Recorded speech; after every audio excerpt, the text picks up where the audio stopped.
মানুষ তাদের আজকে উপযুক্ত তারা মজুরি পাচ্ছেন না। আমরা দেখছি ভারতবর্ষের সরকার আইন করছেন শ্রমিকদের কিভাবে ঠকিয়ে আমাদের দেশের আদানি আম্বানিদের সম্পদ কিভাবে বাড়ানো যায়।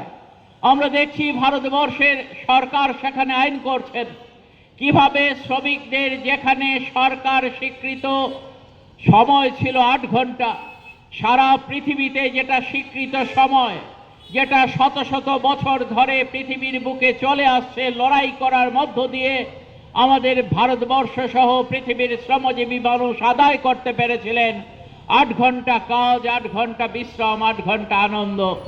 আজকে সেই 8 ঘন্টা শ্রমিকদের কাজকে যাতে 12 ঘন্টা শ্রমিকরা মালিকদের জন্য কাজ করতে বাধ্য হয়, তার জন্য আমাদের দেশের কেন্দ্রের সরকার একটার পর একটা আইনের সংশোধন আনছে যাতে শ্রমিকদের জীবনকে দুর্বিষহ করে দিয়ে মালিকের ঘরে সমস্ত মুনাফা, সমস্ত সুখ সম্পদ সমৃদ্ধি এই সবটাই যাতে মালিকের ঘরে চলে যায়, তার জন্য ভারতবর্ষের বিজেপি নেতৃত্বাধীন সরকার সেখানে কাজ করছে।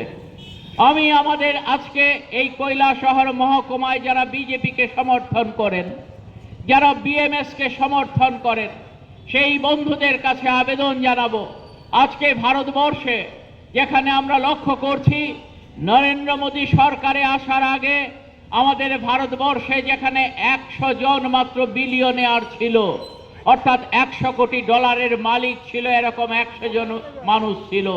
আজকে নরেন্দ্র মোদীর 11 বছরের শাসনে এই সংখ্যাটা বেড়ে হয়েছে 200 জন এবং তাদের মধ্যে সর্বোচ্চ 100 জনের সম্পদের পরিমাণ আজকে দাঁড়িয়েছে ৩৫ লক্ষ কোটি টাকা।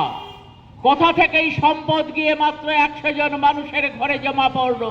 আর অন্যদিকে আমাদের শ্রমিকদের মজুরি দিনের পর দিন কমছে, তারা তাদের পরিবার পরিজন নিয়ে চলতে পারছেন না। যখন সুপ্রিম কোর্ট কর্মচারী এবং